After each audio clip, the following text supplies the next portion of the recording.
آج ہم بلوچستان میں اسکول کلسٹر بجٹ کے ایک اہم اور فوری مسئلے پر بات کر رہے ہیں۔ یہ جو اسکول کلسٹر بجٹ ہوتا ہے، یعنی کئی اسکولوں کے لیے ایک مشترکہ فنڈ، جی اس کے استعمال پر نا ایک نئی ہدایت آئی ہے۔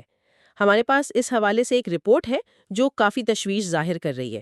تو ہم سمجھنے کی کوشش کریں گے کہ آخر یہ مسئلہ ہے کیا، اس کے اثرات کیا ہو سکتے ہیں، اور رد عمل کیا آ رہا ہے۔ آئیے ذرا دیکھتے ہیں اسے۔ سب سے پہلی اور مجھے کہنا چاہیے کہ حیران کن بات یہ ہدایت ہے کہ تمام DDOs جی یعنی ڈرائنگ اینڈ ڈسبرسنگ آفیسرز، جی ان کو کہا گیا ہے کہ 15 جون تک بل جمع کرا دیں۔ ہاں، جبکہ مالی سال تو 30 جون کو ختم ہوتا ہے۔ جی بالکل، یہ ڈیڈ لائن تو معمول سے بہت پہلے ہے۔ درست فرمایا آپ نے۔ اور دیکھیں، اس قبل از وقت ڈیڈ لائن کا نا سیدھا مطلب یہ نکلتا ہے کہ بہت سے DDOs اسکولوں کے وہ فنڈز استعمال کرنے کی بجائے انہیں واپس کرنے پر مجبور ہو جائیں گے۔ اچھا، مطلب استعمال ہی نہیں کر پائیں گے؟ جی، بہت مشکل ہو جائے گا۔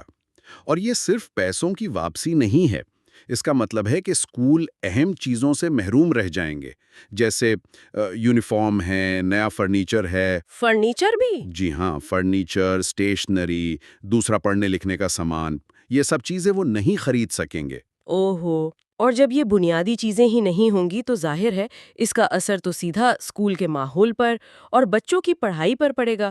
یہ تو کافی سنجیدہ صورتحال لگ رہی ہے۔ یقیناً یہ براہ راست تعلیمی نتائج پر اثر ڈالتا ہے۔ آپ سوچیں، جب بچوں کے پاس بیٹھنے کو صحیح جگہ نہ ہو یا لکھنے کو کاپی پینسل نہ ہو تو سیکھنے کا عمل کیسے ہوگا؟ وہ متاثر ہوتا ہے۔ تو یہ بجٹ کی صرف واپسی نہیں ہے، یہ تو مستقبل کی سرمایہ کاری کو ایک طرح سے ضائع کرنے والی بات ہے۔ اسکولوں کی جو صلاحیت ہے نا بچوں کو ایک مناسب ماحول دینے کی، وہ متاثر ہو رہی ہے۔ رپورٹ میں ایک اور بات کا بھی ذکر ہے۔ پشین کا جو ٹریجری آفس ہے وہاں سے کچھ اضافی رکاوٹیں کھڑی کی جا رہی ہیں مبینہ طور پر، جس سے یہ فنڈز تک رسائی اور بھی مشکل ہو رہی ہے۔ جی، یہ اطلاعات بھی ہیں۔ ہاں، اگرچہ سننے میں آیا ہے کہ سیکریٹری سیکنڈری ایجوکیشن نے شاید پڑھنے لکھنے کے سامان والے بجٹ کے استعمال کی جزوی اجازت دے دی ہے، لیکن مجموعی طور پر ہیڈ ماسٹرز کو فنڈز لینے میں اب بھی مشکلات ہیں۔ بالکل، اور اسی وجہ سے پشین سے، جیسا آپ نے ذکر کیا، سلیم صاحب جیسے سینئر ہیڈ ماسٹرز ہیں، وہ کوششیں کر رہے ہیں، وہ ان کلسٹر بجٹ کے مسائل پر آواز اٹھا رہے ہیں۔ تو یہ ظاہر کرتا ہے کہ یہ مسئلہ صرف کاغذوں میں نہیں ہے، یہ نچلی سطح پر، گراس روٹ لیول پر اساتذہ کو، اسکول انتظامیہ کو براہ راست متاثر کر رہا ہے، اور وہ بیچارے بیوروکریٹک رکاوٹوں سے لڑ رہے ہیں۔ تو اس رپورٹ میں حکام سے جو بنیادی درخواست کی گئی ہے اس کا خلاصہ کیا ہے؟ کیا چاہتے ہیں وہ؟ دیکھیں، بنیادی درخواست تو یہی ہے کہ جو 15 جون والی ہدایت ہے اس پر نظر ثانی کریں۔ اچھا، DDOs کو فنڈز تک رسائی دی جائے، ان کے استعمال میں آسانی پیدا کی جائے تاکہ وہ اسکولوں کی ضروریات پوری کر سکیں، اور یہ کہ بجٹ بروقت جاری ہوں۔ صحیح، یعنی کہ فنڈز استعمال ہونے چاہیے، واپس نہیں جانے چاہیے۔ بالکل، بنیادی نقطہ یہی ہے کہ بلوچستان میں تعلیم اولین ترجیح ہونی چاہیے۔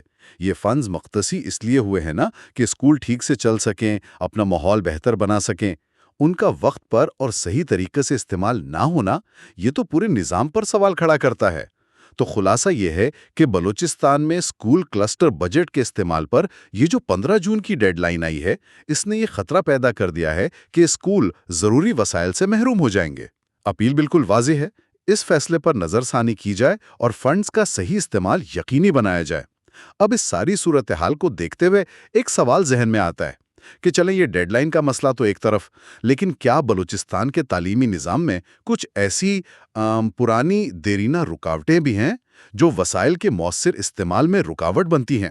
اور یہ کہ شفافیت کو کیسے بہتر بنایا جا سکتا ہے تاکہ یہ پکا ہو کہ جو فنڈز مختص ہوئے ہیں وہ واقعی طلباء کی بھلائی پر ہی خرچ ہوں؟ یہ ایک اہم سوال ہے سوچنے کے لیے۔